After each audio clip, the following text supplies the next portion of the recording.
la beauté d'un phénomène ou la beauté d'un objet est un premier moteur d'attractivité vers une étude. Je suis Rémi Carminati, physicien, chercheur à l'Institut Langevin et professeur à l'ESPCI Paris PSL. Un des sujets qui m'intéresse, c'est l'interaction de la lumière avec des objets complexes dont on dit en général qu'ils sont diffusants. Donc un exemple d'objet diffusant, c'est simplement un transparent légèrement opaque, opacifié par la granularité du plastique. Et lorsqu'on éclaire un objet comme ça avec un laser, eh bien, on peut générer une figure très complexe, qu'on appelle en général figure de Speckle. Le mot français est entavelure, mais le mot anglais est plutôt utilisé.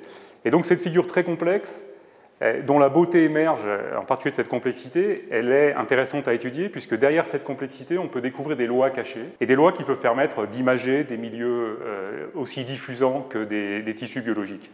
Un autre exemple d'objet intéressant pour l'optique sont ces suspensions dites de microgel, qui en fait sont fabriquées dans le domaine dit de la matière molle, ici dans l'équipe de Michel Cloître à l'ESPCI Paris, et qu'on peut comprendre comme étant essentiellement des assemblages de particules d'eau.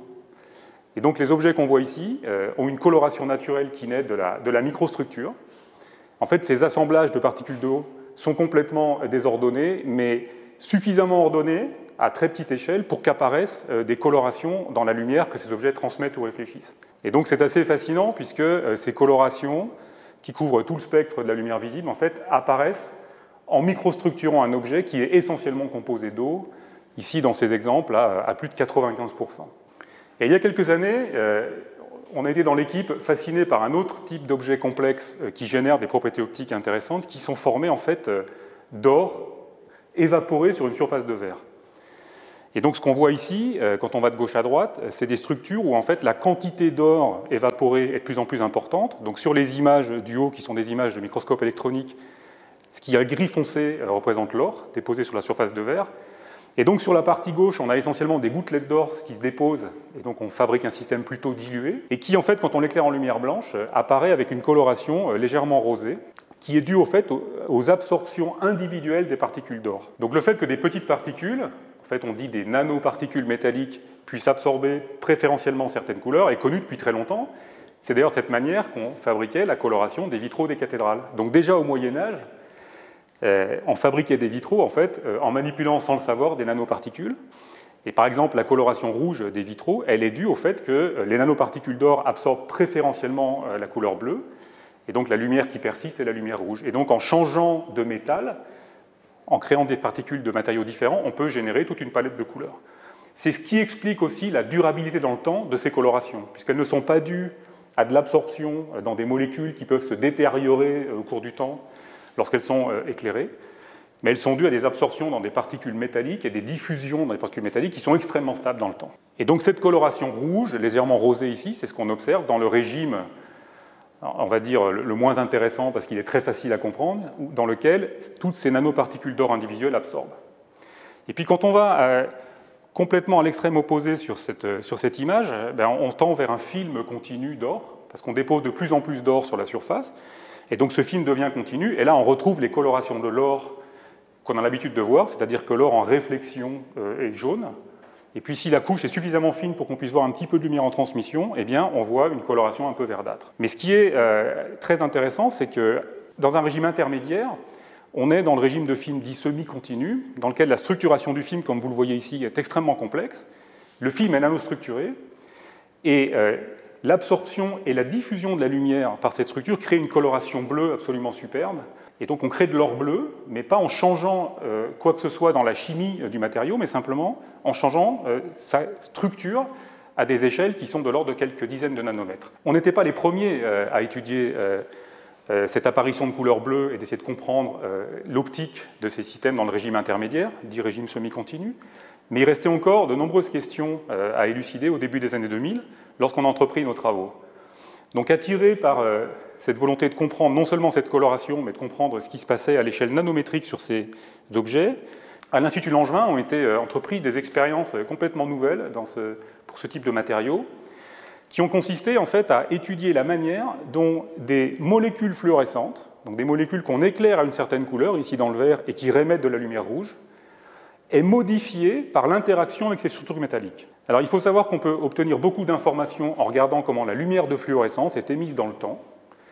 Et en fait, ce qui a été fait dans cette expérience, c'est de disperser sur cet échantillon, dans ce régime de film semi-continu, des molécules fluorescentes, et puis de mesurer la manière dans le temps dont elles émettent leur lumière. Et en fait, selon l'emplacement des molécules, des sources fluorescentes sur cet objet, eh bien, la vitesse à laquelle la lumière est émise change, et ça montre une caractéristique essentielle des propriétés photoniques de l'objet qu'on regarde. Ce qu'on a pu montrer en particulier, c'est que lorsqu'on examine la vitesse à laquelle la fluorescence est émise en fonction de la position des sources sur cet échantillon, eh bien, il y a d'énormes fluctuations dans cette vitesse d'émission de la lumière. Et c'est ce qu'on montre ici, en fait. Cette courbe présente une mesure des fluctuations de la vitesse à laquelle la lumière est émise sur l'échantillon, en fonction du niveau de couverture d'or sur l'échantillon. Donc sur la partie gauche, on a ce qui se passe lorsque l'échantillon est formé essentiellement de petites gouttelettes d'or individuelles.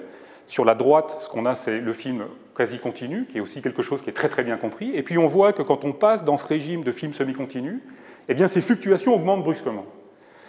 Et donc ces mesures de l'augmentation des fluctuations, en fait, nous ont permis de comprendre quelque chose d'essentiel. C'est qu'en fait, dans ce régime de film semi-continu, la lumière se concentre sur l'échantillon dans des zones petites de l'ordre de quelques dizaines de nanomètres, en formant des concentrations de lumière très localisées et qui créent des très fortes absorptions de la lumière rouge et de la lumière proche infrarouge, d'où la très belle coloration bleue qui apparaît. Donc c'était notre manière d'apporter une brique dans l'édifice de la compréhension de ces colorations superbes qui apparaissent dans l'or. Mais on ne s'est pas arrêté là, puisque une fois ces expériences faites, en fait, la magie de la physique, c'est que très souvent des expériences induisent des avancées conceptuelles. Et donc on a cherché à comprendre comment décrire cette concentration de lumière dans des zones petites, on appelle ça la localisation de lumière sur l'échantillon. Et donc là, conceptuellement, en fait, on est arrivé à définir une nouvelle quantité, alors qu'on appelle dans notre jargon la densité d'état croisé. Alors ici, j'ai mis l'expression de cette densité d'état, il ne s'agit pas de décrire quoi que ce soit derrière cette formule, mais c'est simplement pour montrer que pour un physicien théoricien, il y a aussi une certaine beauté au fait d'arriver à décrire un phénomène complexe à l'aide d'une grandeur qui en fait s'exprime très simplement. Et donc nous, quand on écrit une équation comme ça, eh bien on y voit une certaine esthétique, et puis quelque part une certaine confiance en la justesse de ce qu'on fait, qui vient aussi du fait qu'on a la sensation que tout ça se tient bien, est stable, et donc il y a une certaine beauté intrinsèque à l'approche théorique en elle-même. Et donc ce qu'on voit sur la figure ici, c'est simplement une représentation de cette grandeur. Dans le cas sur la gauche, donc là il s'agit de simulation numérique, ce n'est pas quelque chose qu'on a pu mesurer directement sur l'échantillon, donc là c'est vraiment une approche conceptuelle, théorique et numérique. Donc sur la gauche, ce qu'on voit, c'est l'étendue de cette fonction dans le régime où l'échantillon est essentiellement formé de petites particules individuelles. Et là, on voit que cette étendue couvre quasiment tout l'échantillon. C'est ce que nous, on appelle des modes délocalisés. Et dans la figure de droite, on voit ce régime semi-continu où, très clairement, l'étendue de ces modes s'est contractée spatialement. Et donc maintenant, la lumière, dans ce cas-là, se concentre sur des zones petites, favorisant l'absorption très forte du rouge et de l'infrarouge. Et donc, faisant naître cette apparition de très belles couleurs bleues. Ce que cet exemple illustre, c'est que la beauté de l'objet qu'on étudie initialement est une grande source de motivation pour entreprendre des recherches, comprendre quelque chose qui nous fascine.